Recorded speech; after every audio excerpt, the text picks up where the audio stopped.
Welcome, innovators.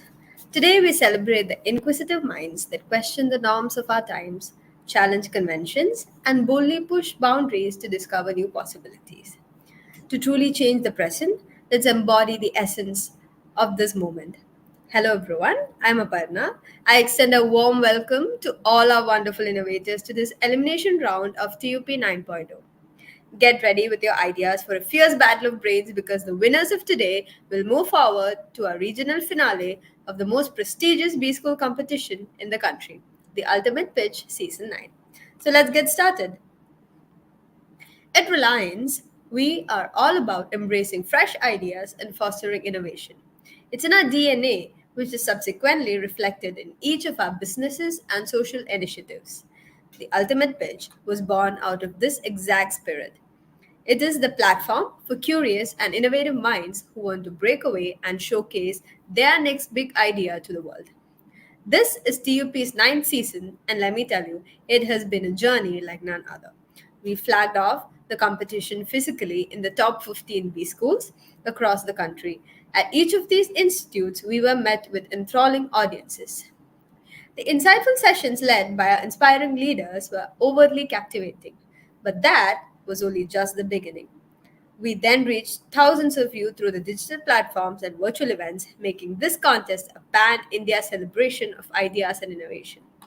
Now, with absolute delight, I want to show you all a sneak peek into our campus launches and launch premiere with this video.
What a mesmerizing response TUP has had this year. Over 19,000 registrations, more than 1,500 idea submissions, and now we move on to the elimination round. We thank you all for making it such a memorable launch. TUP Season 9 kicked off with a bang. Enthusiastic innovators from all around the country registered to battle for the grand prize. Each one of the ideas submitted was unique, ambitious, and had a genuine intent for solving critical real world problems. Our evaluators worked round the clock to make sure that none of the submissions went unnoticed and shortlisted those ideas that had an extra edge over the others. Those exceptional teams with remarkable ideas have qualified for the elimination round of this one of a kind competition. A big congratulations to the top 90 teams who have made it to the elimination rounds. Kudos to all of you. Now, let's see what the elimination round is all about. Let's get into the round guidelines.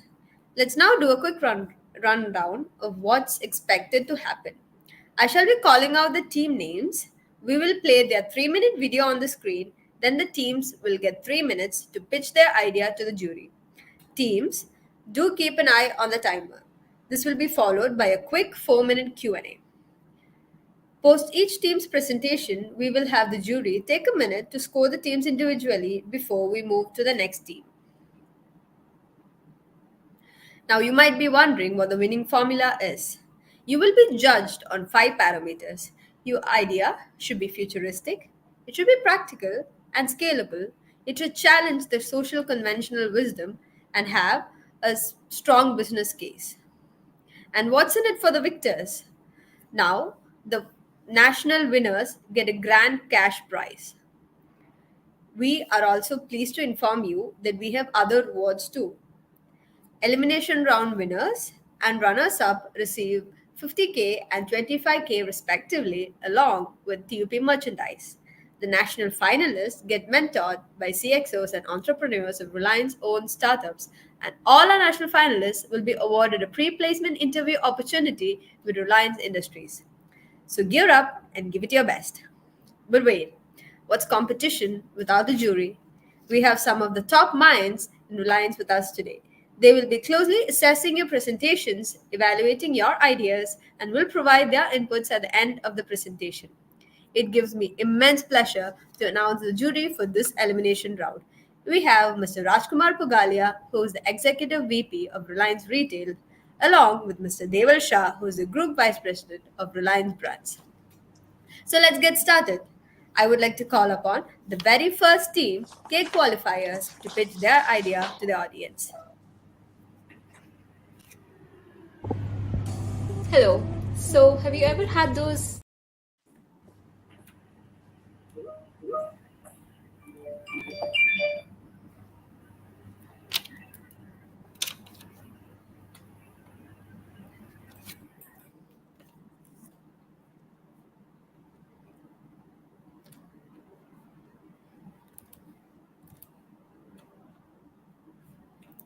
I believe there has been a little shift in the order of the teams.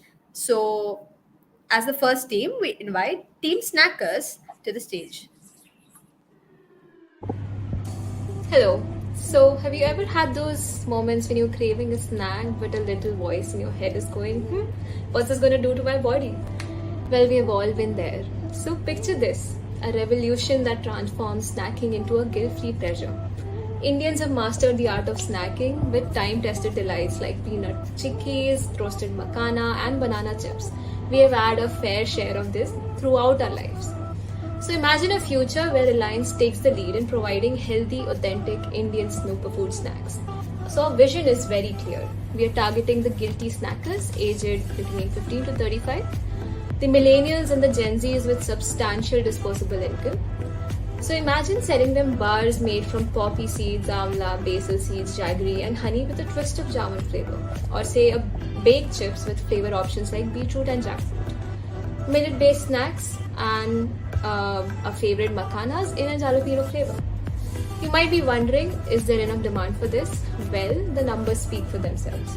Health and wellness is a booming market in F&B in India, set to grow at 20% CAGR to a staggering 30 million US dollars by 2026. Healthy snacking will lead market expansion in this with a CAGR of more than 25%. So what sets us apart? The absence of a major player in this segment. While brands like Healthy Binge and Beyond Snacks exist, they haven't scaled significantly. When we scrutinize the market's price landscape, we notice that competitors are hovering around 1 rupee per gram, which is a stark contrast to the zero point 0.3 rupees which is offered by companies like Lay's. So our mission is clear. We want to democratize access to healthy Indian snacks, ensuring our price point stays well below 0.7 rupees per gram.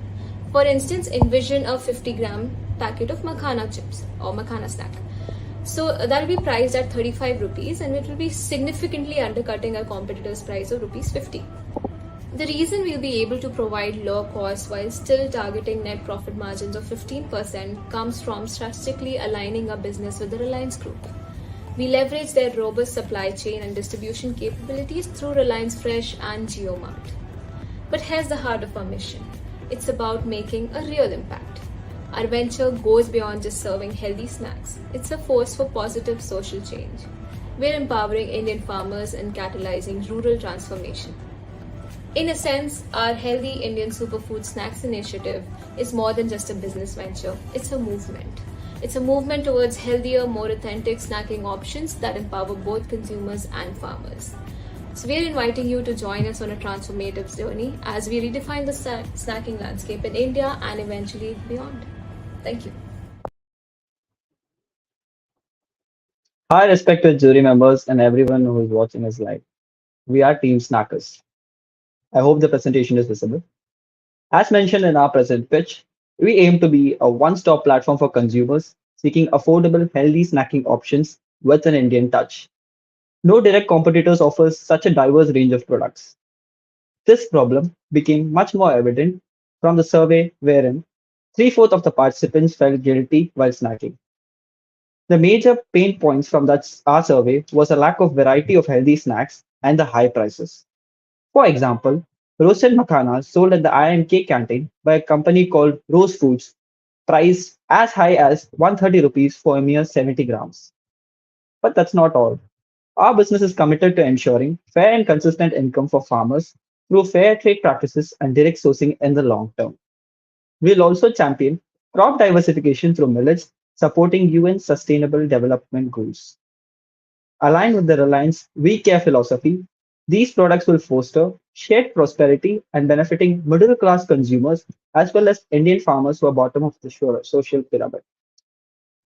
Coming to the revenue projections table, the health and wellness segment is estimated to be INR 1715 billion by 2024 and is expected to grow at a CAGR of 20%. The relevant segment for Snackify, which is our brand, in this is snacks and savories, which constitutes about 30%. Given the fragmented nature of the industry, we anticipate capturing 5% in the initial year and scale our market share further to 13% by 2028. Coming to the margins, the general margins observed in FMCG companies like Tata Consumer Products and Nestle is about 50 to 20%. Meanwhile, the margins for healthy snacking brands like Yoga Bar is at 40 to 45%. Given that we position ourselves as a mid-premium brand, we estimate our margins to be around 30%.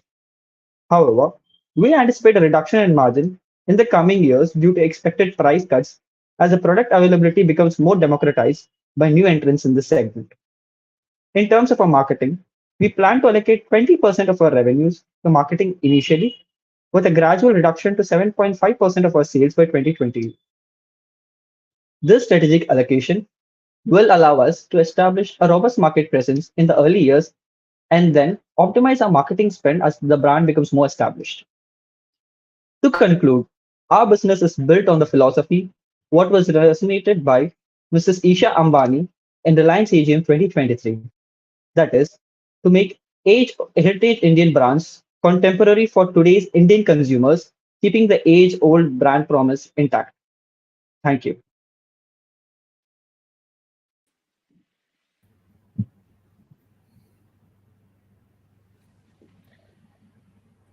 Hello, guys. Okay, Rajkumar here. Shall we go for the Q&A? So I think a good idea, and I think very well summarized in terms of most of the aspects. But what I see, your whole basis is based on a price point, which is we are saying 70% of the current competition, and based on that, you have calculated a margin. I mean, certainly the competition will respond, and if they reduce their price to match you, then your whole of the 30% margin is gone. What would be your counter or strategy for that? Because that would be one of the major thing for your sustaining.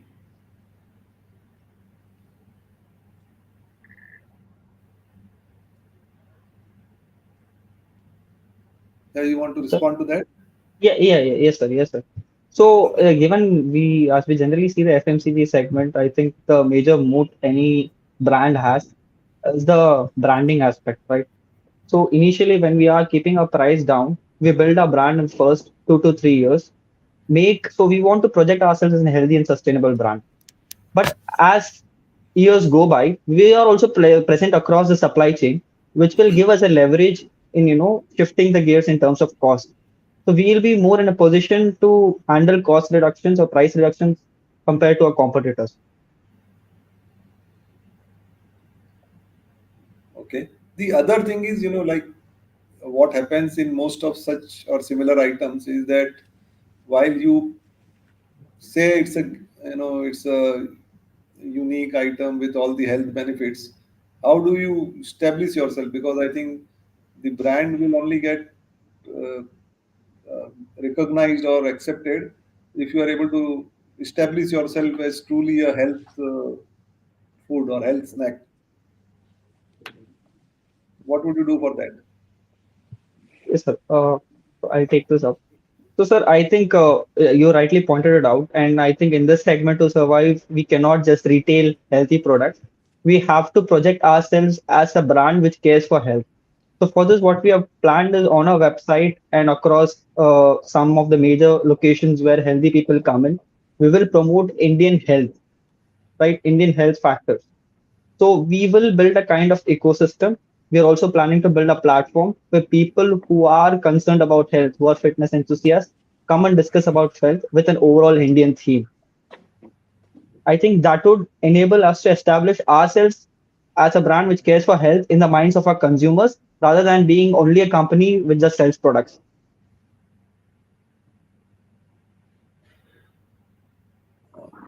Deval, you want to ask?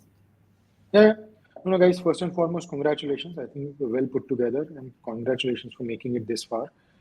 I had a couple of questions in the interest of time. What's the barrier to entry?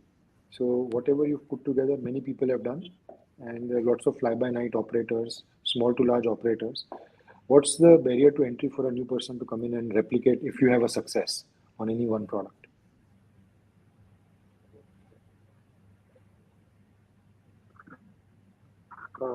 Yeah.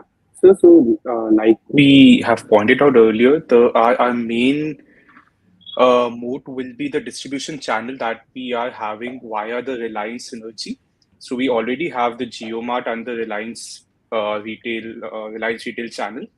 Through that, we will reduce our distribution cost. Obviously, see, primarily what we saw was uh, this industry is facing an issue with the lack of variety as well as high price points. I agree that price points, I mean, our competitors will can reduce their price points, but they have a certain margin. They have to keep a certain margin. If we look at the breakup of their uh, PNL, we can see that 15 to 20% of their cost goes to distribution channels. I mean, and that's to the minimum. It can go up to 30 to 40% as well.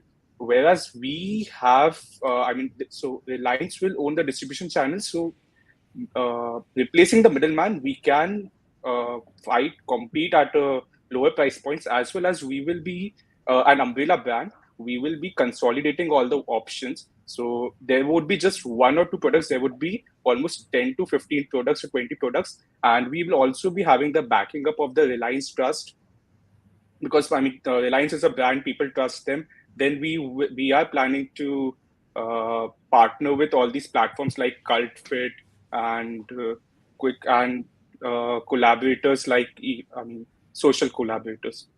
So I feel that that's the way we are planning to move forward and establishing a brand. Excellent. Wish you the best of luck. I think what you've put together is fairly impressive. I think couple of areas you guys need to think more is most of these products with substitutes, whenever they are built, have a much higher cost of production. So if you look at any of the operators across Yoga Bar to many of them, their gross margins are not necessarily at the numbers that you are saying. So the minute you start substituting sugar or any other commodity, your cost of production goes up. To ever create a business out of one distribution or one partner, you are hinging yourself for a potential blackmail. So, so it's not necessarily the safest way to build businesses to say, okay, I'm dependent on somebody else for my success. And second is this is a white space many people have been doing. So while marketing, packaging, product, that you guys have figured out, there's a lot more work that you need to do from a marketing and a go-to-market kind of a strategy. And then making sure that you create enough barriers to entry. Either it comes from scale, either it comes from product innovation, which you have to keep fueling to go forward. So, Yeah, sir, we agreed. work on that as well. For sure, we will. Best of luck, guys. Okay, sir. Okay, good luck. Thank you. Thank you, sir. Thanks. Thank you, sir.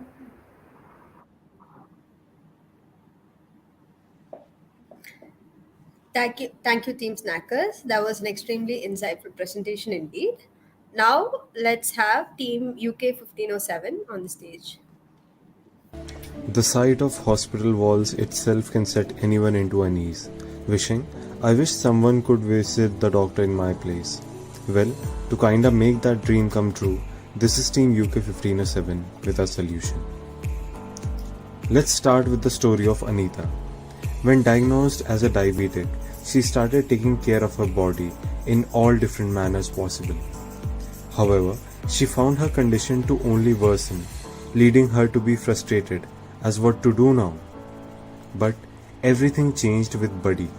Today she has a digital twin of herself that works on 1000 plus data points collected through various sensors, creating a detailed report. She now knows that the generic advice of controlling food does not work for her because the way to improve her health was to get more sleep. Over time, she fought her illness and started living healthier. There are millions such Anitas whom digital twinning could help in this manner.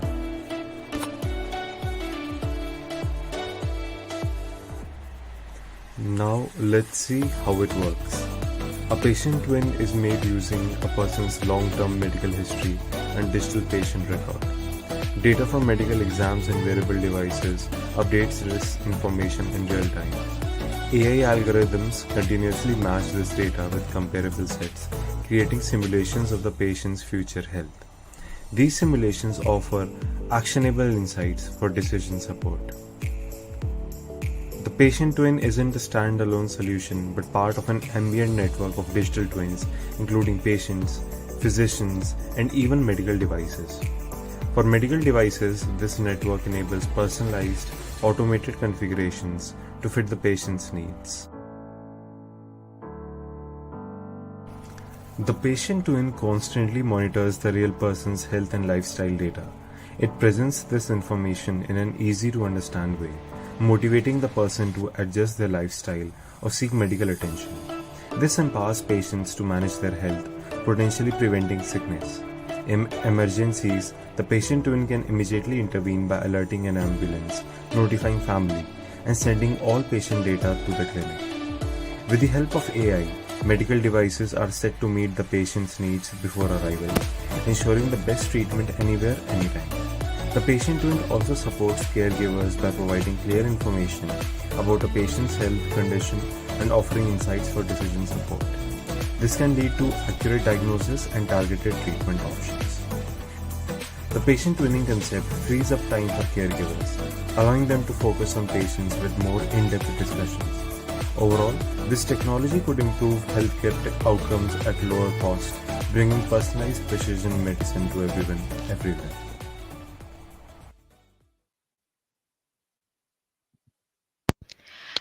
Good evening, jury members. With the dream of a healthier India, this is Team UK 1507 with our solution, Buddy, a digital twin ecosystem. The idea finds its root in current state of Indian healthcare system, and we believe the answer lies somewhere in the old proverb of preventing rather than curing.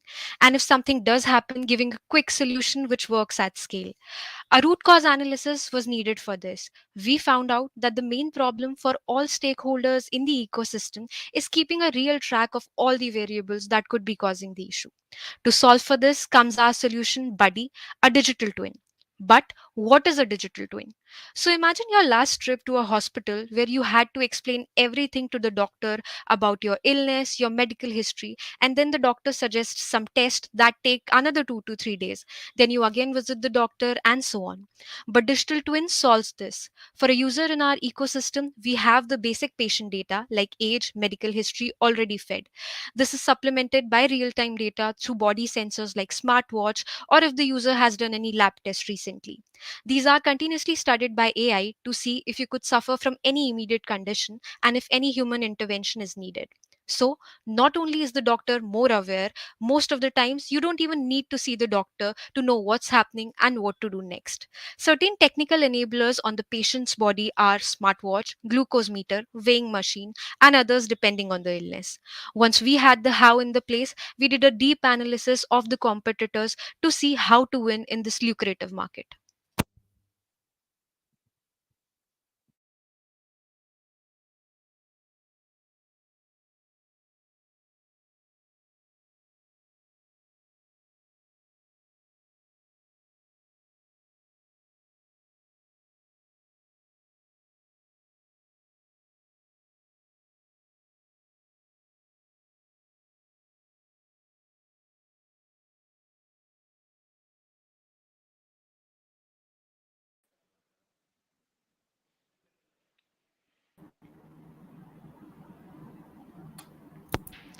Double Hello. tapping on this, in the phase one, our route to market is a platform which gives doctor access to real time data, and we will do all this by collaborating with noise, boat, etc. Studying the impact created, our intervention can work for over 200 plus non communicable disease, and we can target 10K plus users in 3 years. Our conservative estimates show that business become profitable in a few years. We had data for diabetic segment and a cost benefit analysis that showed us we can break even in less than 4 years itself.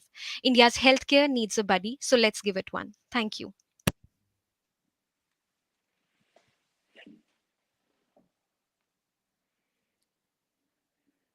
Ayushi, do we have Karthik joining or he's unable? He seems to be having difficulty. Yes, he's joining. Just a sec. Yeah.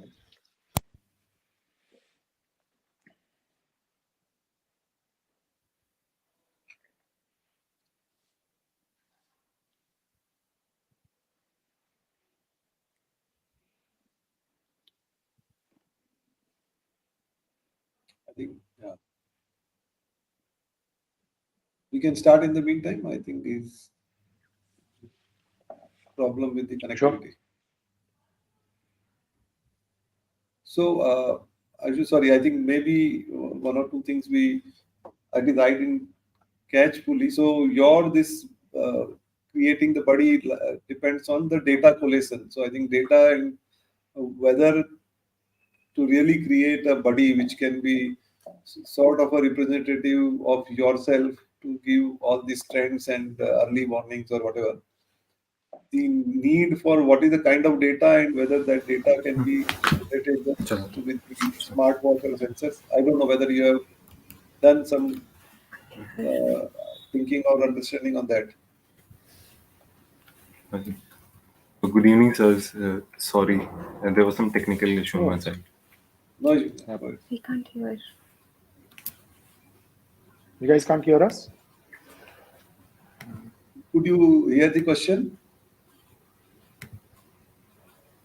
I don't think. I think they are having difficulty hearing us. Ayushi, are you able to hear us? Hello, Yeah, Ayushi and hello. Are we Karthik, can you audible? hear us? Yes, we can hear you. We can hear you, but I'm not sure whether you can hear us.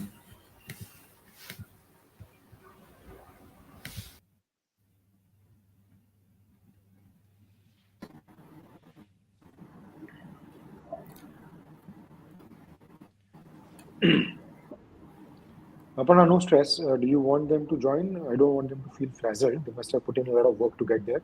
So, do you want? Let's wait for them. Let's wait for them to join in because Ayushi Uh, was able to join in earlier. Let's give it a Yes. Ayushi. couple of minutes.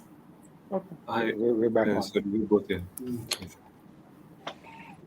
Yes, I think you didn't hear Rajkumarji's question, so maybe Yeah. he'll repeat and then maybe. Sorry, sir, we couldn't hear any of the questions. There was some technical issue. Yeah. Okay, can you hear us now? Yes, sir, we can hear you. Okay, I think my question was, I mean, or maybe it was covered somewhere. I may not have caught it. So, the whole idea of the medical body depends on ability to get the required data to be able to really make a representative of yourself, which can give the trends or give you sufficient intimations or alerts or analytics. So, I mean, have you studied that what kind of data and hence whether just a smartwatch or the basic things like glucose meter or a weighing machine would be sufficient to give all the required data to create a real body for medical purposes? Yes, sir. So actually, we talked to medical experts who are currently working on this project only. So when they are talking about diabetic patients, only a smartwatch and a glucose sensor is able to give the required data for any intervention that is needed by the doctor. But we do not want to only focus on the diabetic segment. We are also seeing that there are certain immunological meters that we can track through the smartwatch itself. So these are the two things that can take care of all of that. But more than that, we can also take data from the lab tests and anything that the user is doing on her own part. Uh, in the initial parts, what we have to do is we have to get the users to themselves input the data into the system. But after a while, since we will have all the ecosystem in place, our own ecosystem, the data will automatically be uploaded into the digital twin. So that was the idea.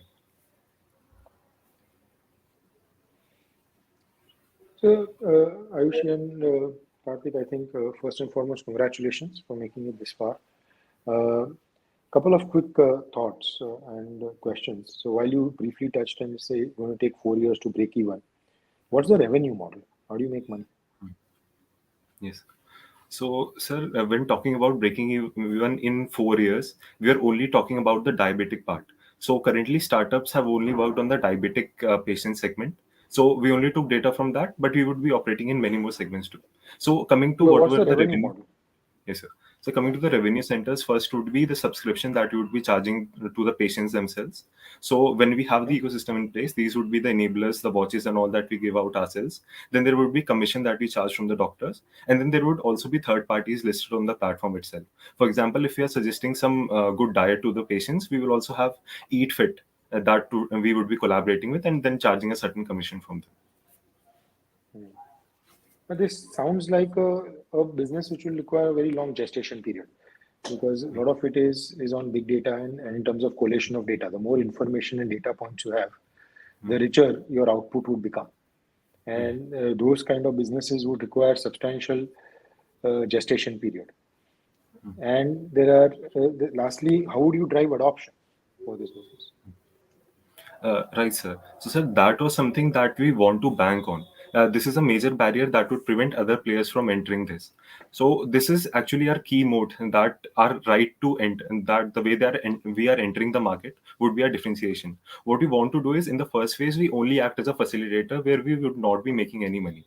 We would be entering as a platform that just connects the different sensors, let's say the smartwatches and all, which are owned by the user themselves to the doctor. So, this was the first thing. Then once we have sufficient data on our platform and we have onboarded sufficient users, then we would start rolling out our own, let's say, sensors and all. So the data that you would be collecting in this first phase would be very rapid because we're not making money and we're onboarding too many users for that. So, sir, that is our answer to reducing the gestation period that is there. And once we have done that, it would be a sufficient barrier for other players to not enter. No, but how will you drive adoption? Why would the customer select you versus others? Sir, to drive adoption, first thing that we are doing is we are approaching the doctors, and through the doctors, we are giving this proposition that you can track all of your patients in real time, and we would not be charging any money for that in the first phase. So that is why through the doctors, we would be driving adoption. So I think And just that's to legally sorry, possible? Sorry, yeah. Rajkumar. I was just saying that legally there's been a lot of caveats around medical reps selling to doctors. How would you push that? Hmm. Right, sir. So we've also we talked to certain experts regarding this, and the data that we would be collecting in the initial phases, that is not at all, comes under the ambit of this. We understand that this data is highly sensitive, and we would have to have Yeah, those anything guards that in. you give free to a doctor is controlled. Right, And sir. anything that you push with the doctor to be able to drive adoption, Hmm. and where there is no monetary intent, but there is a product or anything physically given, is controlled by law. Right, sir. Sir, we would have to research more on that, but we are only positioning ourselves as a platform between those two. So, but still, we will research more on that. Sorry, Yeah, so I Rajkumar, think you were saying. just to add to what Deval already said. So see, gestation in this particular example actually is not just one. Right. See, first gestation will be to set up and have sufficient doctors or others enrolled, etc. Number one. Then number two is gestation in terms of collation of data, which you referred to, and to be able to derive some logic and sense out of that.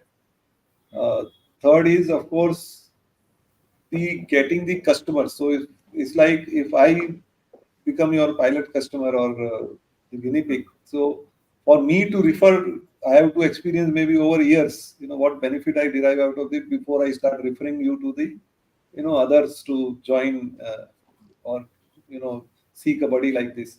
So I think, and of course, to top all of it, the technological changes and more so in the area of AI, because this is very, very highly dependent on the technology differentiation. Somebody comes with some different technology, and again, that's not my area, but I'm just saying from logic and common sense, it can be very disruptive, in that sense. So, have you thought anything on those as a counter to that or safeguard against that?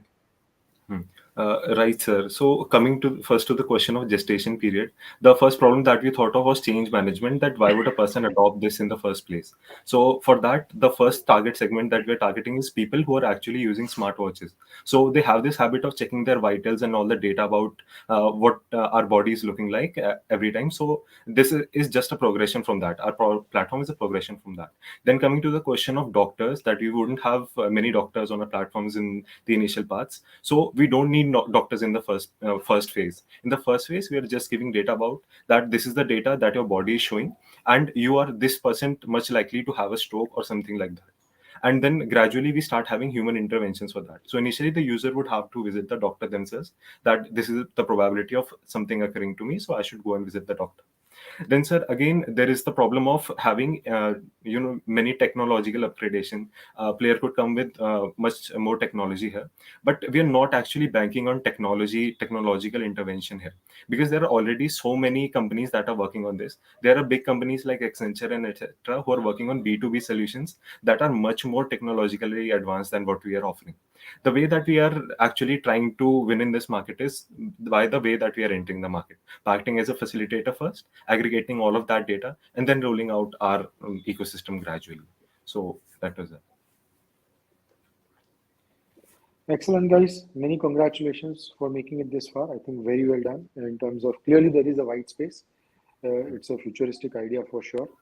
The pot of gold is very large for anybody who's going to be able to crack it. So if you really believe in it, chase it. Sure, sir. Yeah, great. I think great idea. All the best. Thank you. Thank you, sir. Thank you so much.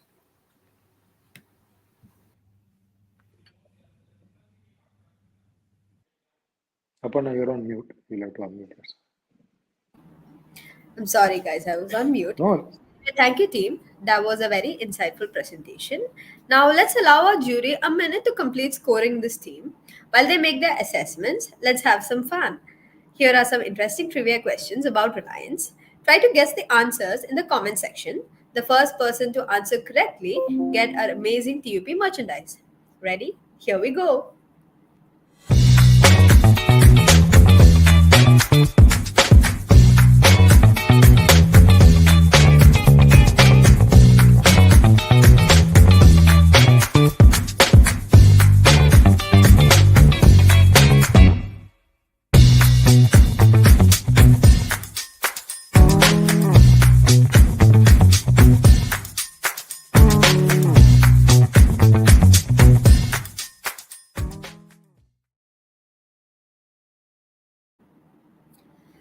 Rohit, you've guessed it right. Rohit from IIFT Delhi wins this prize.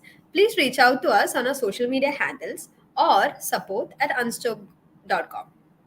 Moving on, I believe we are now ready for our next team. I'd like to call upon Team Aishwaryam. This is Team Aishwarya from XIMB for Reliance TUP 9.0. As detailed in the previous pitch, water scarcity is a daunting issue. Almost one-third of the entire population is affected by it. To alleviate this issue, we have come up with Refresh, Plug and Play grey water purification system. A quick guesstimate shows that a household of 4 using washroom twice a day flushes down almost 23,000 liters of water a year. The solution to this issue lies in the bathroom itself, that is grey water. By successfully filtering out water from non-toilet plumbing systems such as hand basins, washing machines, showers and baths, we can create a system where we are less dependable upon potable water. An average Indian household consumes 1500 liters of water a day, almost 80% of which ends up as grey water. That is almost 4.5 lakh liters of water annually. Multiplying that with the number of households in India, the numbers are unimaginable. We can purify this grey water for purposes like watering plants, cleaning automobiles, mopping floors and other non-consumption purposes, thus making homes more sustainable. Our grey water purification system uses a system of filtration units consisting of filters embedded with bacteria which feed on organic material. As the grey water passes through these filters, the bacteria feeds on and reduces the organic content of grey water. The water is then passed through a series of granulated activated carbon filters which also remove the organic matter but also remove other organics which reduce the objectionable odors and tastes from such as hydrogen sulfide. The water also passes through a UV filter to get rid of any bacteria or viruses. This water purification system can greatly help the urban population who face water scarcity and who often receive water in shifts. This system can provide round-the-clock availability to households and greatly reduce the reliability on municipal water and make the individual homes more sustainable. We also propose different models not only for people living in homes and villas but also for people living in high-rise flats, RVs, and also for industrial purposes like hotels, malls and other commercial buildings. The unit will be priced at around 25 to 35,000 rupees and will use a razor blade model of pricing.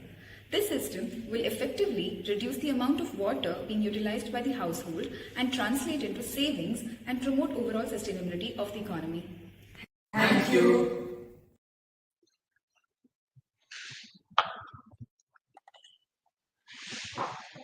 Good afternoon. Presenting refresh water purification system, a plug and play appliance for grey water purification in every household.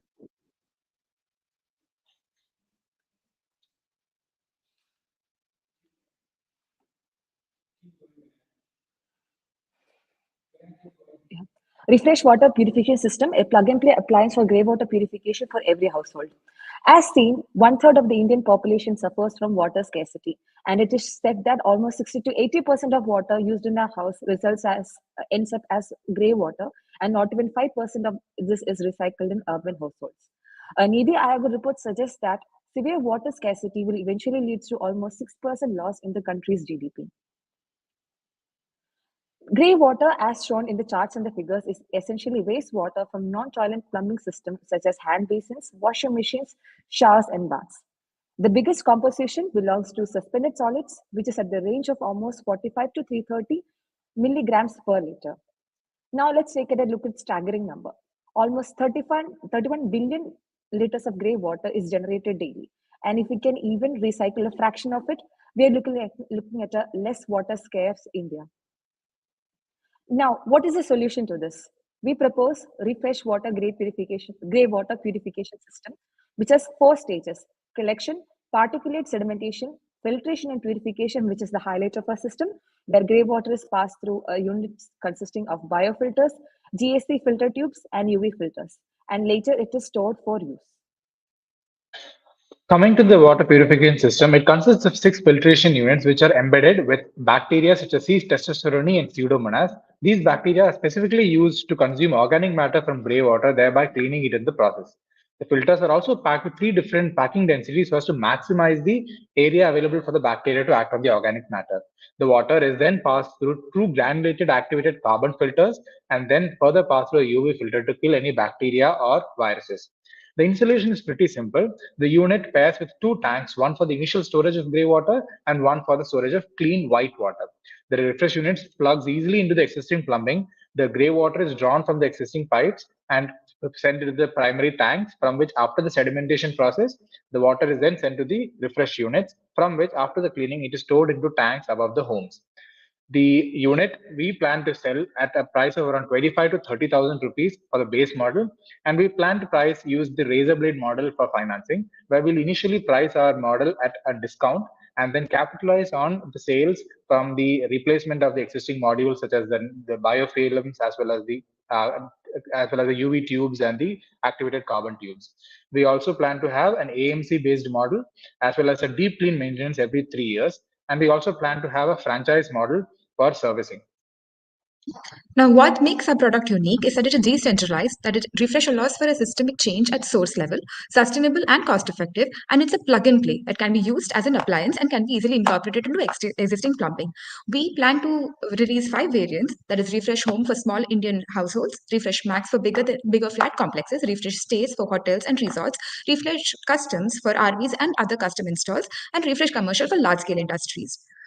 The impact we plan to generate is effective grey water recycling, energy saving, sustainability, and cost saving by using refresh system as the quantity of water consumed per household can be reduced and hence the cost can be reduced. Thank you.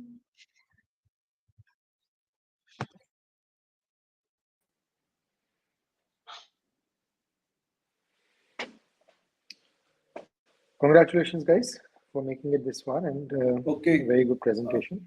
Good work, and congratulations for Thank you. making it here. Um, just to understand, I think, of course, technologically you would have assessed the purification system, but more importantly, I mean, as a layman, for my house, if you recommend this, what would be my saving versus this investment of cost and plus the AMC or whatever else? Yes, sir. So we did a rough analysis of what is the cost of water in different metropolises in India, and the average price for around 1,000 liters was about 330 to 350 rupees for every 1,000 liters. Now, this is the metro water which comes to every home. This water is used for multiple purposes, including consuming as well as non-consumption purposes. Our idea is by installing this system for a price of around 25 to 35,000 rupees, we will be able to save the water that you would have otherwise used for activities such as gardening, activities such as cleaning of automobiles, activities such as cleaning of the house, where the actual good quality purified water is actually being used presently. So that is the cost saving. And in numerical terms, we are yet to do the full modeling of the financial, how much savings would occur, but this is our assumption. Depending on the size of the house, the water consumption would vary. So for if you take as you said, a layman house of four, the average consumption of water would have to be assessed, and based on that, we would be able to give a saving. Yeah, because that is where I think the challenge would lie. Because I know in our society, uh, what the residential use water is, I think 4 rupee 50 paisa per 1,000 liter, and when we replace it for garden with the government treated water, then it is like 1 rupee 50 paisa per 1,000 liter. Commercial use is I think 30 rupees per 1,000 liter, something like that. So, I mean, typically an Indian would always calculate that when it is available at X cost, why should I invest into it? Of course, environmental cause and maybe that 1% population will go for it is a separate issue. So that is Yes, one sir. concern. If I could add one more point, sir, we are also pitching this mainly as a solution in the metropolis areas where water shortages is very common. So I remember one of my friends, while they were staying in Hyderabad, they could not get water to flush the toilet when they were using it because of water shortage. So this would be a solution to those kind of systems where if there is a water shortage, the systems would still run and you would be able to run the non-consumption activities with this water. So that is also where we are actually targeting our focus group on. Excellent, guys. I had a couple of things I wanted to understand. So one is I've seen systems like this at least in commercial use, and in a lot of international countries, it's a mandate. You couldn't get a laundry certified if you didn't have this kind of a setup. Most of these are very bulky in terms of size, in terms of septic tank, in terms of tanks for storage, and so on and so forth. And also all the residue waste management and etc. Whatever else that comes out of it. So from a size scale perspective, is it really practical? So from an idea perspective, India is living on tankers, in at least in most metros. But metros are also most challenged from a space perspective. So do you see anything there? Yes. Viability? So as mentioned in our scalability, the slide about scalability, we plan to launch 5 different models. So if we go for the base model, that is refresh homes, while I was doing the volumetric calculations, I figured out that the volume that is required for setting up this unit, excluding the tanks, is about the size of a normal household refrigerator.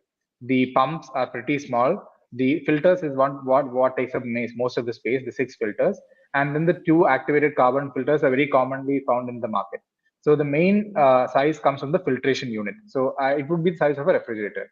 Now coming to the tanks, we for a house of 4, I calculated that a tank of 250 liters is more than sufficient to last for the entire week of grey water accumulation, because the model that we're suggesting does not collect grey water 100% of the time.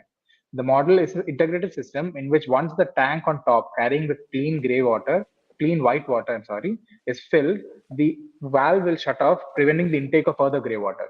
So it would limit it to 250 ml, 250 liters, thereby maximizing the system efficiency. So compared to when we talk about space, it will just take up the space at the side of your garage where you'll be able to fit the appliance along with the 2 tanks. But when it comes to And from a larger houses, from a replumbing perspective, how much of replumbing would this require? Yes, so we did do an analysis for that as well. The main when we pitch our product, the main sellers will be the builders and the architects who will be able to incorporate this product into the Mostly existing new system. projects to begin with. Correct. But being the system is very easy to install.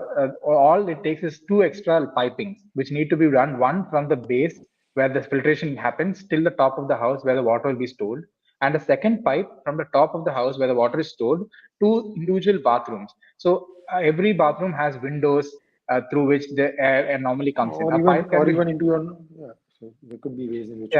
So it can be retrofitted there is into a existing substantial amount of replumbing. Last question in the interest of time is in terms of anybody else replicating this, because you have nothing which is proprietary to you.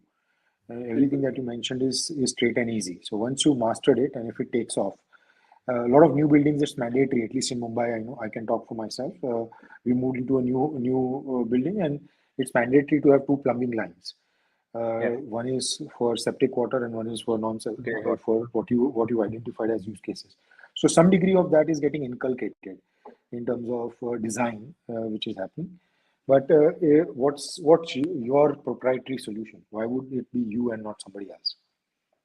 So first of all, there are no existing competitors which provide the same set of unique solutions that we do in a plug and play model. There are, of course, manufacturers who make filters, manufacturers who make carbon tubes, but none of them incorporate all of them into a single unit. So that is the biggest USP. Second being, if Reliance as a brand were to throw its weight behind it and launch it and create a blue ocean strategy, we would be able to capture most of the initial markets, and then once the franchisee model kicks in, they'll be able to increase our footprint all over the country. So that is the thing. And just like every other water purifying system, it is not proprietary. Others will come up, but being first mover advantage gives us the benefit. So I think same question I had. But so you are saying it's not proprietary. So there is no patentable component in this, or is there some? There is a utility patent, which is essentially the film which is consisting of the bacteria. That has not been done anywhere else before. So that is the only utility patent that we have, but everything else will be is already taken from existing technologies. The filter is the utility patent. Okay, great. I think. Excellent, guys. Wish you the best of luck. Well done. Thank you so much. Thank you so much. Thank you, sir.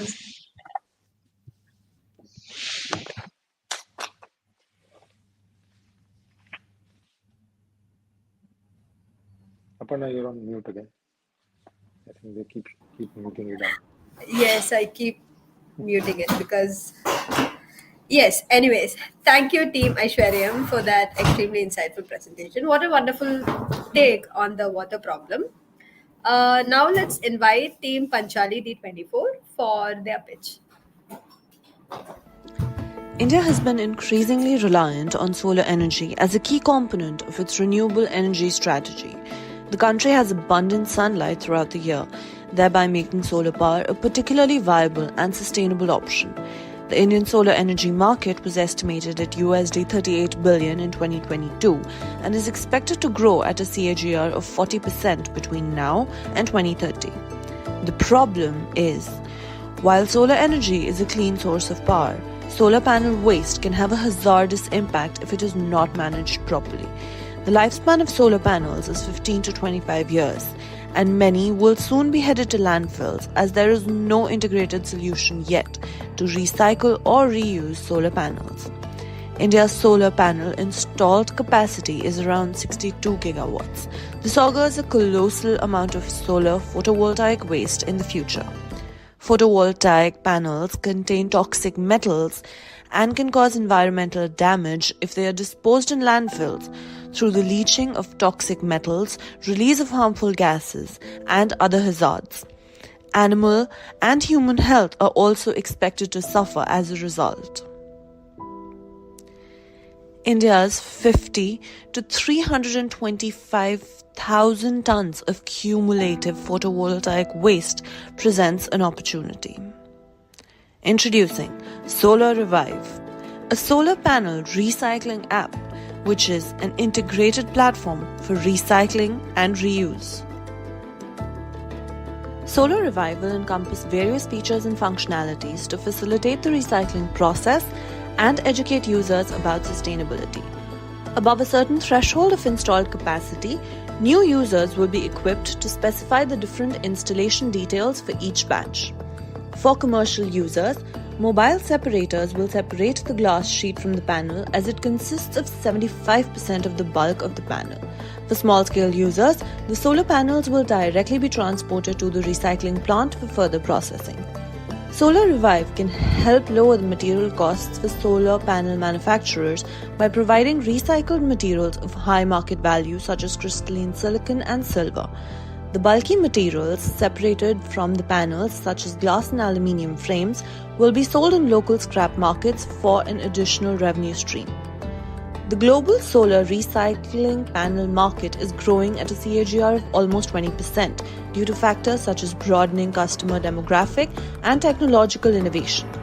Currently, North America and Europe are making advancements in this market. However, India's untapped market presents a huge opportunity. Solar Revive is here to seize that opportunity.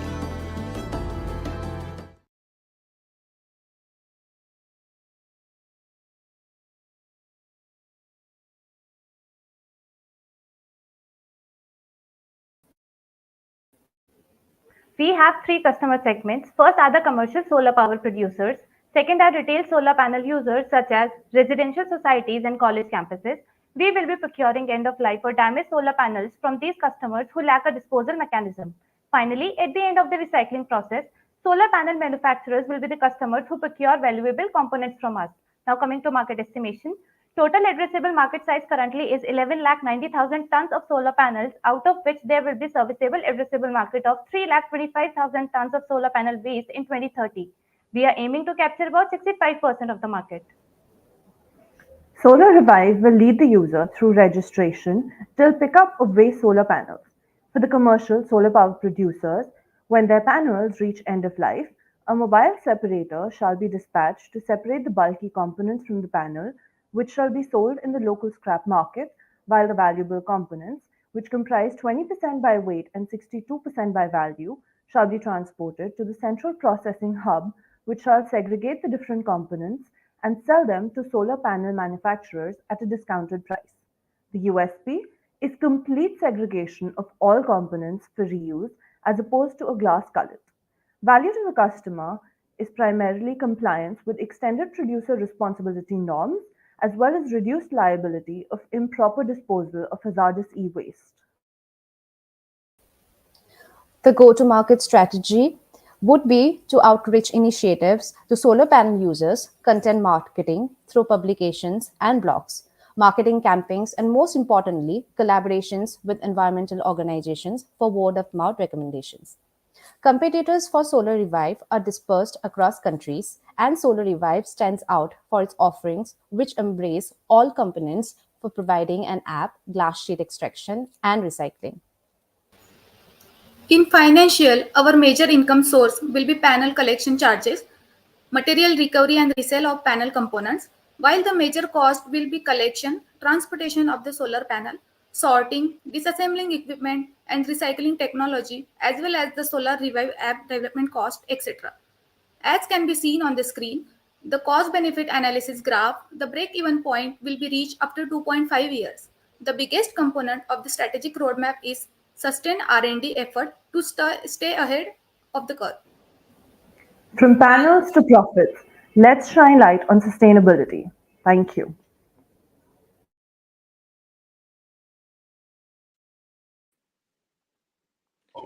Thank you, guys, and many congratulations for making it this far. And well done, well put together. I think is definitely a white space that you've been able to identify, which is going to be the need of the future. And specifically, the next generations are becoming much more conscious of leaving behind a much more greener planet because there's no plan B. I just had a question around your commercials. Pancha, one of you guys touched on in terms of supply chain cost, and this is volumetric in nature. And the decommissioning and supply chain costs can be substantial. Is there enough material for you to be able to recover that? So, sir, we are achieving this target after break-even point after 2.5 years. Initially, we will burn the cash because we have to set up the recycling plant, and we are also planning to So I give mean, the collection. leave the capex aside. So whatever you have to do as an initial capital investment is aside. I'm talking at an operating level. So your supply chain cost, decommissioning cost is not necessarily going to change with scale. Is there enough material that you are able to recover to be able to sustain that? Sir, we are planning to charge collection charges as we can see the hospital industry, the biomedical hazardous waste from hospital it is collected uh, on charging them charge around 33 rupees per kg. So we have also considered less cost than that, but we have considered that cost, and it will able to sustain because the recovery of the material cost will be less as compared to the collection charges. Excellent. I think on the similar line, what just Deval asked, and actually that is because that's the crux of your idea. That's why we are focusing there. So what I understand is like the glass, which is the bulky and less value item, and the rest is what has the value, right? So that's why you want to move less and destroy the glass there. But by the same logic, I mean, knowing India the way it is, you are talking of a collection charges, whereas tomorrow, there will be some scrap buyers who would be offering for such used solar panels some value to take it. In which case, actually, the whole equation will change, right? See, because people are only not concerned what you do after it. People are concerned what is costing them or what is the value they can derive from that used solar panel or the waste. Is there any? I mean, I'm just giving. I don't know, but do you have any thought on that?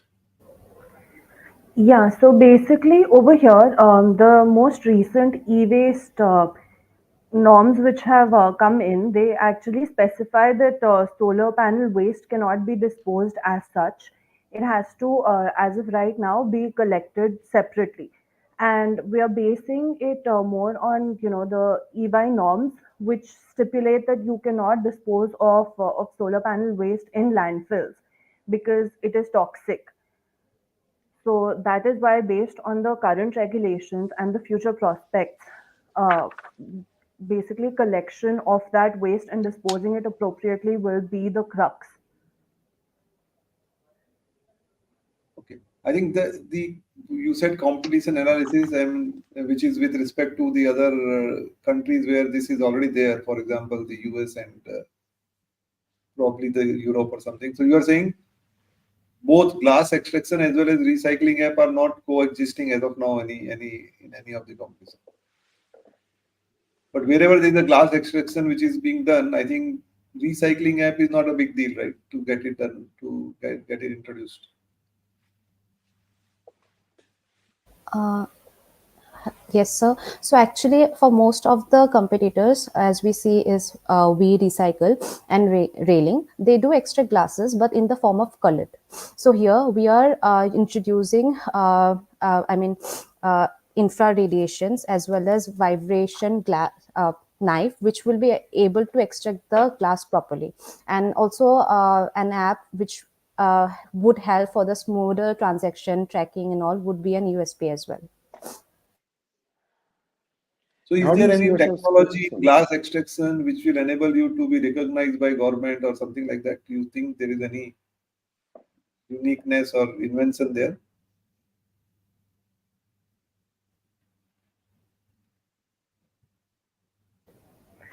So currently there are no government schemes which are in place. However, based on previous trends and how the government is focusing on sustainability, we do expect that in the future, once this industry starts taking off, that there will be governmental support in various terms. It could be in terms of subsidy, it could be in terms of word of mouth recommendations, and so on.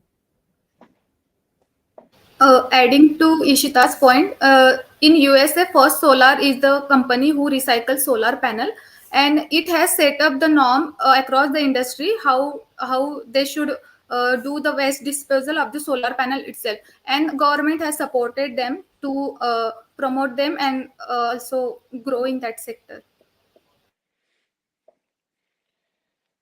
Excellent, guys. I think well done and best wishes in terms of how to take this forward. I think a couple of areas I would suggest, I think you need to think deeper is most things that happen worldwide, and India is all about many Indias, and it's always carved out in every industry a bit of a path of its own. Telecommunications being a recent example with what happened with Geo versus what happened in US and stuff.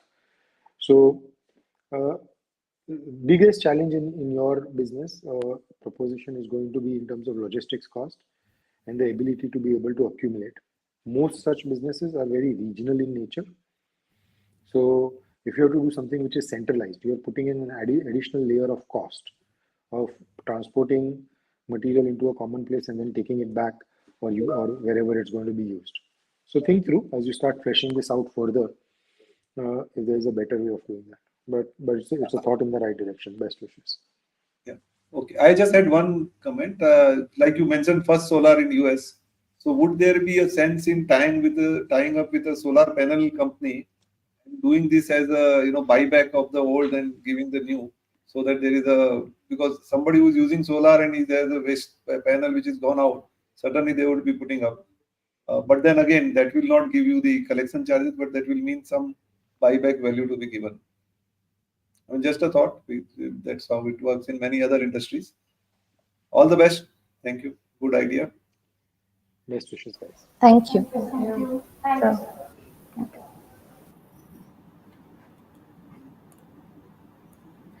you. Thank you, Team Panchali. Hope I'm not muted this time. So we have we're done with 4 teams. Let's allow jury a couple of minutes to ponder upon the teams and complete the scoring criteria. While they make their assessment, we go back to our little quiz where we share our interesting trivia about Reliance. We give you all another opportunity to win the amazing T.U.P merchandise. Hope you guys are ready. Here we go.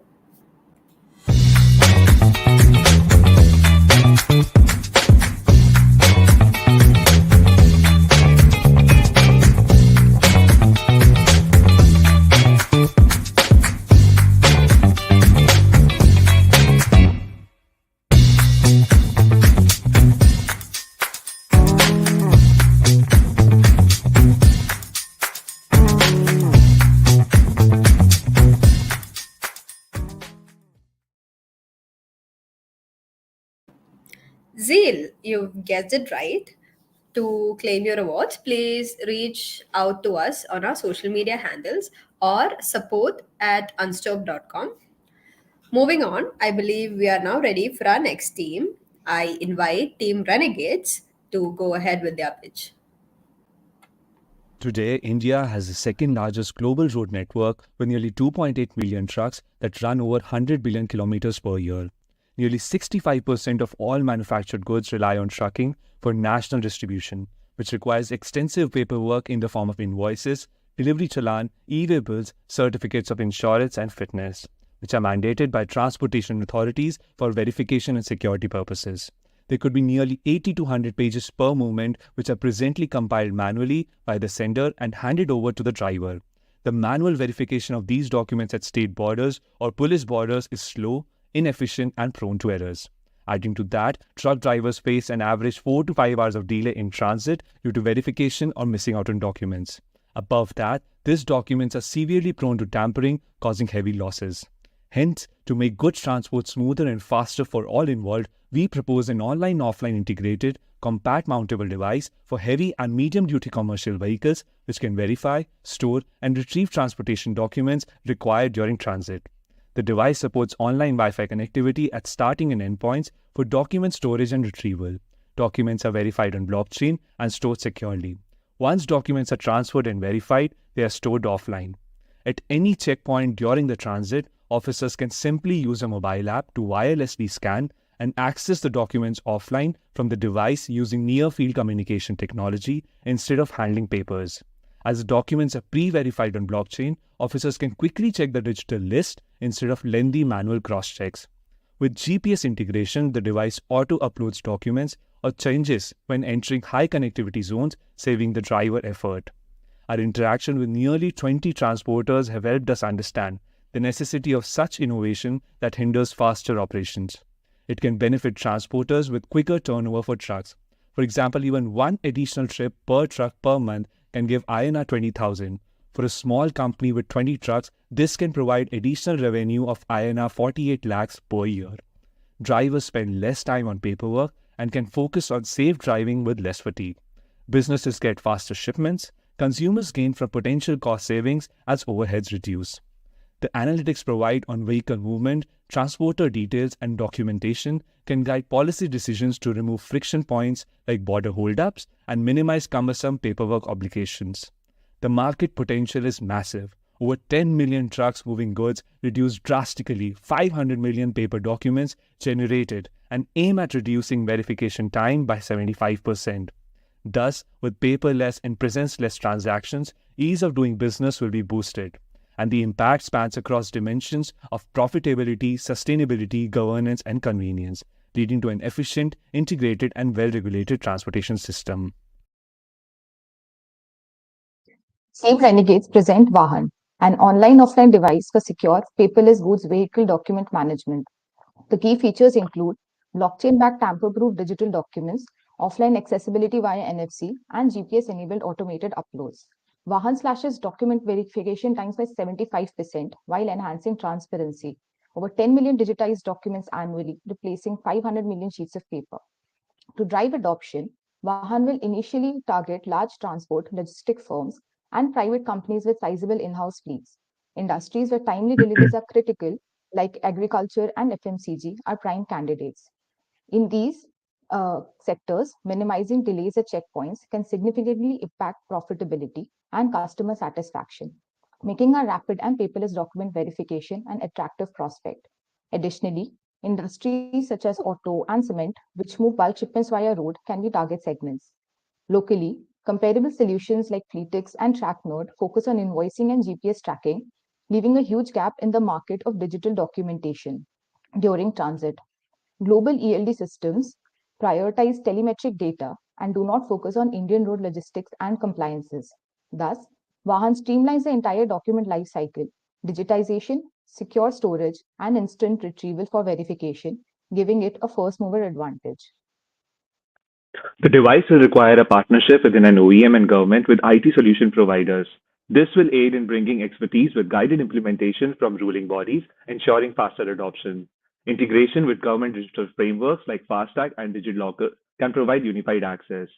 Deployment would be initiated on key freight corridors like Mumbai to Delhi, Delhi to Chennai, which have the highest volume of goods movements between major cities, and corridors connecting major ports to interior cities which see heavy import-export shipments. Pilot testing on critical national corridors and checkpoint-heavy states will pave the way for a phased production rollout in 2 years, prioritizing route clusters or transport hubs benefiting most from digitalization. The go-to-market strategy relies on preemptive OEM integration and flexible bundling of costs to ease adoption. Embedding device firmly with vehicles from the manufacturing stage itself through OEM partnerships and collaboration with a wide service network is targeted to make adoption easier via certified installers. To ease adoption for diverse fleet sizes, pricing would be as bundle plans for large fleets, combining hardware, software, and support at competitive prices. and keeping individual device hardware costs low and fixed. To jumpstart adoption, we are exploring two initiative approaches: initial subsidies for early adopters and outcome based pricing for transporters, where we share a percentage of the efficiency gains and revenue increases they achieve through our solution. This aligns incentives and ensures shared success.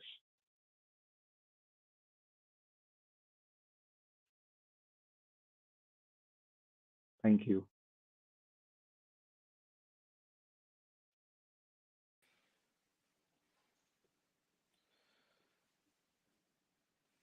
Congratulations, Team One. I think you've made it this far. I think well done, well thought Thank you, through. sir. I think it's about time technology starts catching up in India. So, Yes. Yes, sir. my only question for you is that from an customer perspective, the real customer in this is the government of India. Once they implement it, the rest will fall in place.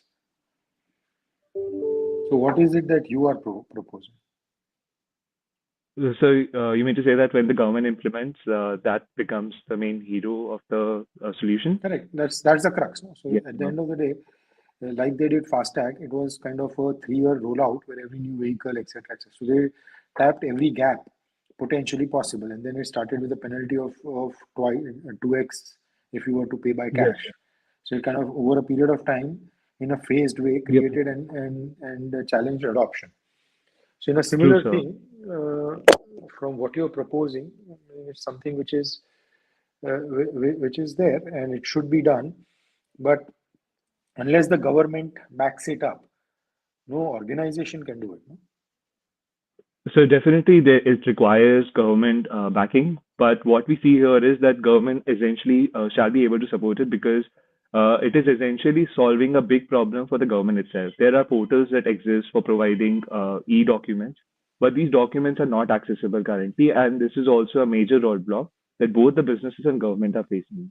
So if there's a challenge that both mutually are facing and can come up with this solution that can provide them faster access, provide an integrated online solution where everything is centralized and accessible. I think that the government, as we see the digitization, is the prime topic right now, which even India is focused on a lot. So that's where we are harping on, sir. Like I said, I have no doubt in terms of what you're saying. And Yes, sir. it's part of an overall web and interconnectivity, starting from the Aadhaar we started 10 years back to various Yes, sir. other things that the government's constantly integrating. So getting loans in the countries become much easier. Getting validation of even credit scores gotten easier.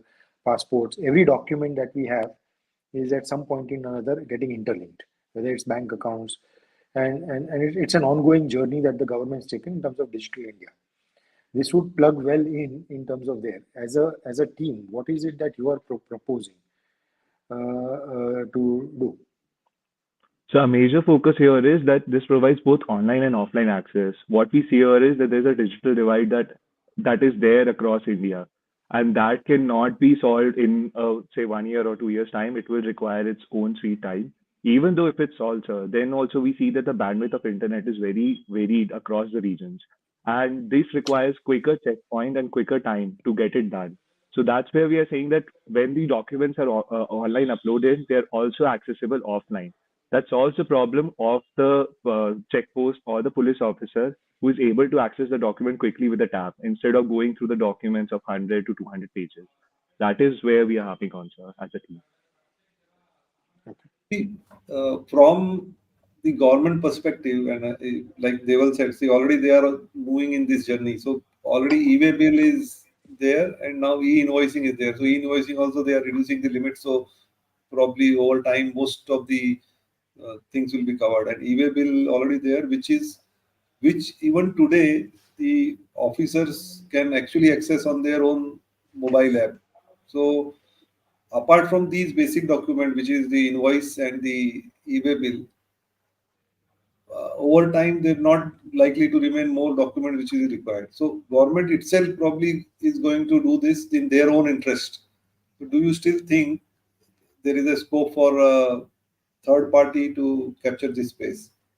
So that is where we are actually trying to bring the scope. The government has e-invoices and e-bills, but these documents are still carried by transporters as printed copies, not only for them, but for the supplier and for the distributor. So there are 3 copies which are printed every time when a truck moves out. So that's where we are saying, because these documents are mandated to be checked offline by the police inspector itself. They are not able to access the website every time so easily, and they do not want to do it. So that's where we are saying that these documents, if they're accessible offline in a PDF format on the NFC device, which is not provided by the driver also because their smartphone accessibility is limited and they keep on shifting. There's a rotation that keeps on happening with the driver. So this provides a centralized system where these documents are accessible and they are online for all the documents instead of just focusing on e-way bill or the invoices. Every document in its format, the lorry receipt, the timing delivery, everything moves in an online format and is accessible offline quickly for the checking, because accessing websites also take time. That's where we are saying that the timing efficiency increases. When you say offline, means you are saying on the local device. So this device will store the documents by taking the documents from the Wi-Fi at the starting point, and then it will be blockchain secured. And when the police inspector wants to check check these documents, he can quickly tap on the device using NFC technology.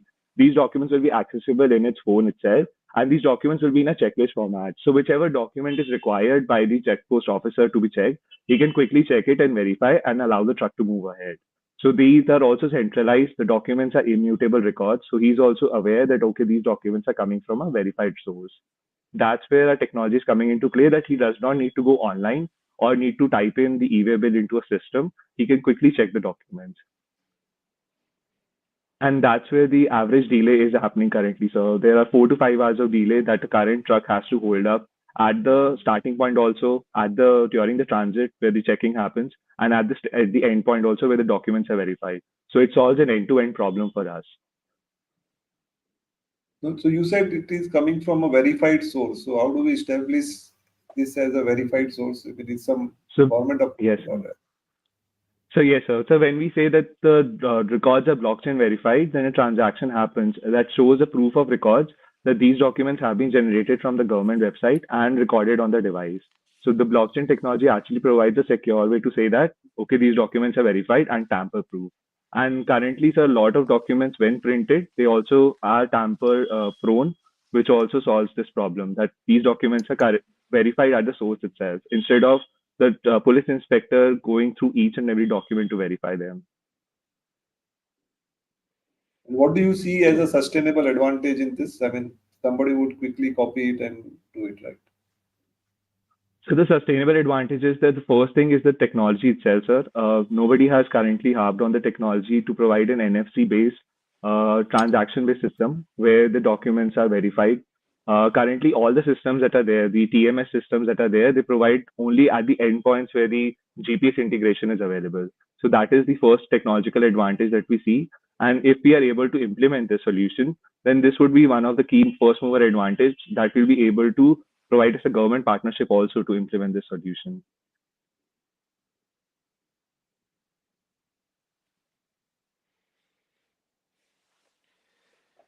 Okay, guys.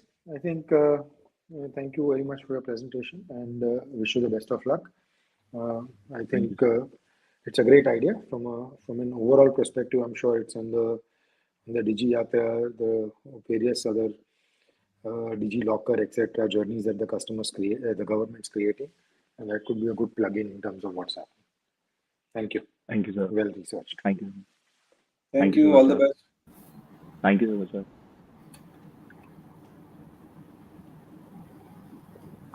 A very interesting idea indeed, Team Renegades. Now let's move on to the last team for the day. I invite K qualifiers to present their idea. Product brand name, Milletins. We all know about millets being used in food, but here we are planning to launch millet-based skincare and hair care products. We are promoting the International Year of Millets, IYM, 2023. Why use millets in the era of organic, vegan personal care products? The millet seed is known for providing many fundamental benefits to the skin: softening, soothing, nourishing, stimulating, exfoliating, anti-inflammatory, and profuse antioxidants. India is the world's largest producer of millets, thus providing easy access to raw materials. To make India a global hub for Sri Anna, Under NFSM Nutri Cereals, incentives are provided to the farmers on crop production and protection technologies for millets. India's beauty and personal care market is projected to touch $30 billion by 2027. Globally, there's a growing need among consumers for products tailored to individual skin or body types. Our products are, under skincare we have Brightness Cream. This is our USP product. It beautifies, smooths the skin, and contributes to a radiant skin tone. This millets-based brightness cream contains selenium, vitamin C, and E, which are effective protectants against sun damage. It is priced at Rs 299 for a 50 milliliters package. Face Mask. It supports the skin's natural functions and brings youthfulness to the skin. It is priced at Rs 199. Face Serum improves overall complexion, fights aging of the skin, and reduces acne. It is priced at Rs 299. Under hair care we have Hair Oil, strengthens hair follicles and stimulates the growth of hair. It is priced at Rs 299. Hair Mask is therapeutic for scalp conditions and helps prevent premature graying of the hair. It is priced at Rs 299. Our revenue model, benchmark competitor, is Plum Goodness. Our customer segment is females aged between 16 to 64 years in semi-urban and urban areas, middle and higher income groups. Under this, our target customer is 11 crore. The target market share for the first year is 1%. The market share increases by 0.5% each year as we plan to increase our product line and category in the future. Revenue first year is Rs 32.9 crore. Revenue second year is Rs 49.34 crore. Revenue third year is Rs 65.78 crore. Revenue fourth year is Rs 82.23 crore. Revenue fifth year is Rs 98.67 crore.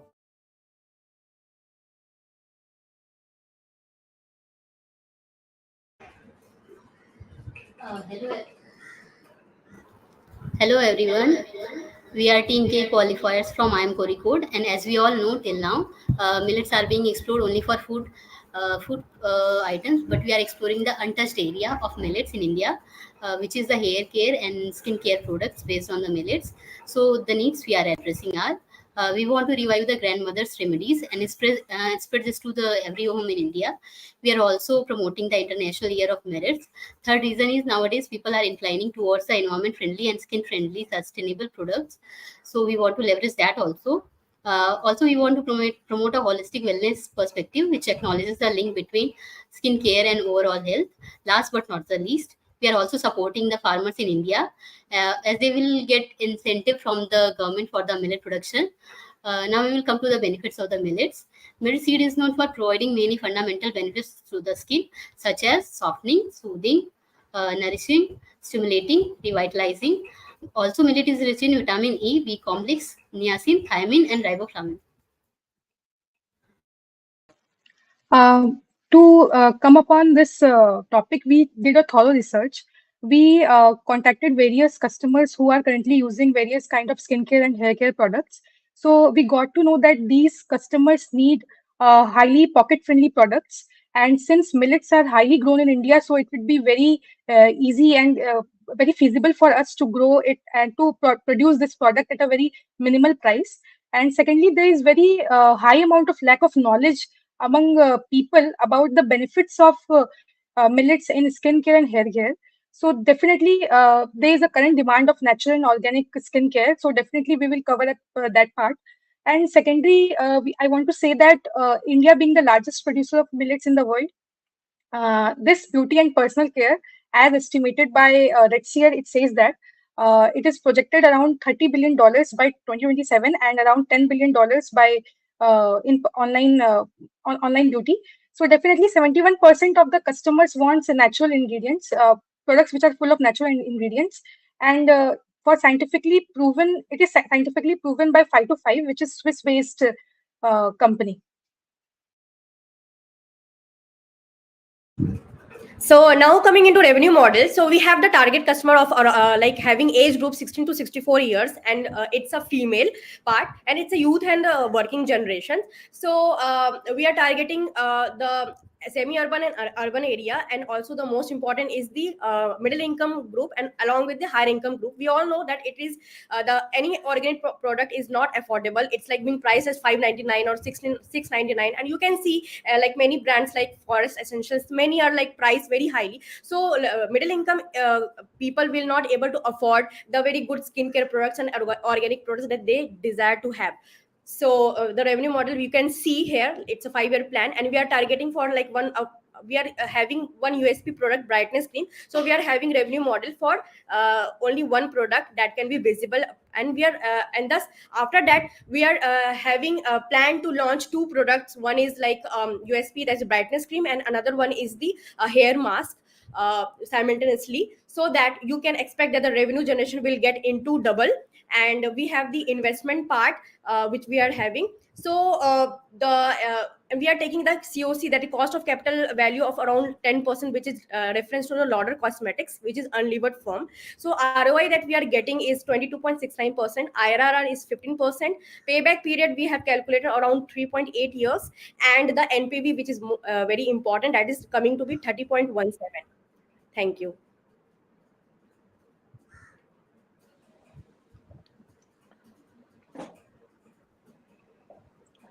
So congratulations, guys, and for making it this far. You've picked two of the toughest categories, so skincare and hair care, where any kind of customer change behavior is very difficult to kind of manage. It is a high stickiness category, but at the same time, it's also difficult in terms of changing behavior. What's your thoughts in terms of being able to get customers to be able to adopt to this? So for this, definitely, currently, while going through the data and research, we got to know that this Gen Z and millennials are too much dependent upon their skincare and hair care. So they always need some products which are very like cost friendly, and definitely which is very good for their skin. So we believe that millets being very natural and very organic, it would definitely cater to that need. And definitely there's the economy of India is rising. So for that, their disposable income is also rising. So they would definitely invest on this. And this current era being the e-commerce boom. So definitely we are thinking to launch our product in online mode, so, which will be helped by this. And with the help of influencers in Instagram and YouTube, we will be helped. Sir, I also want to add to the history points that about the uncertainty about the behaviors. But when we when we are seeing in this presentation, we have like taken the like price of about 299 rupees of the brightness cream, that is somehow affordable, and we are actually targeting main our like middle income group, so that because everyone is desiring to have organic products and they want to like follow up their skincare routine, they want to like glow, and with the help of data we all know. So if anything demanding and if anything is there in the market which is affordable and which is accessible, they obviously try to take this up, and so this will help to dampen the uncertainty part in the behavior part. Excellent. Okay, I think just to understand this, what is Phytos? You have said Phytos is a Swiss natural. So is that a collaborator, or I mean, would there be any patent, or would there be anything on that? So this market, millet-based skincare and hair care, this is the first time we are introducing it. Currently, in India, it has not been touched or known.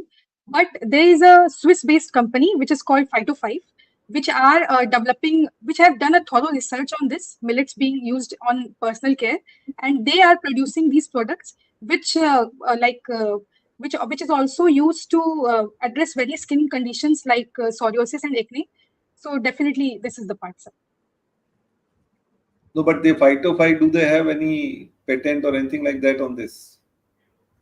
No, sir. No. They have just done the like some part of research, and definitely they're producing like these products are not completely based on millets. Like some of the parts are millets, and other like other organic products are definitely used. So millets just enhances the product natural and organic part. Sir, also like in the Phyto5 has already like have only one product, that is serum part, which is like included the millet based, not all the product, like not all the category, only one category, that is the skincare one, and that is the serum part only. And you have, I mean, your one focus is on the price, but do you have the costing module to say that at that price it is an affordable and sustainable thing?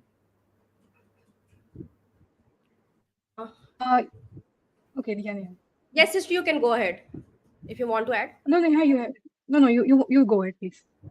Sir, basically that you are seeing like revenue model. So we have like targeted the customer, and it comes to be about 11 crore, which is the female and 16 to 64 years age.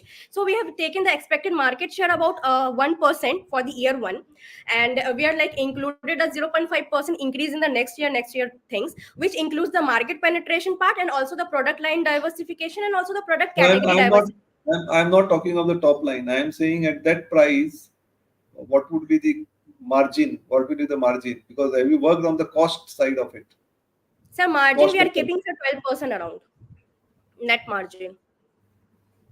so is there a 12%. working which says that what would be the cost of manufacturing this, or I mean, outsource manufacturing Sir, I these have kind like of products? prepared, like I have calculated the investment part at how much money can be invested in order to like set up the manufacturing plant for the hair brightness cream and the hair mask. So, but the margin that I have taken is like from the research that if any businesses, if any cosmetic business are starting as a startup, so how much margin that they are keeping. So on the research basis, now I have taken the 12%, but I think that it includes a lot of research in order to exactly or accurately determine the margin part. But the minimum I have, the max to max I have taken the 12% margin. It can be like more also, sir. Well, minimum I have taken 12%. Okay, I think that's fair. Okay, good. All the best. So good idea and good work. Thank you, sir. Thank you.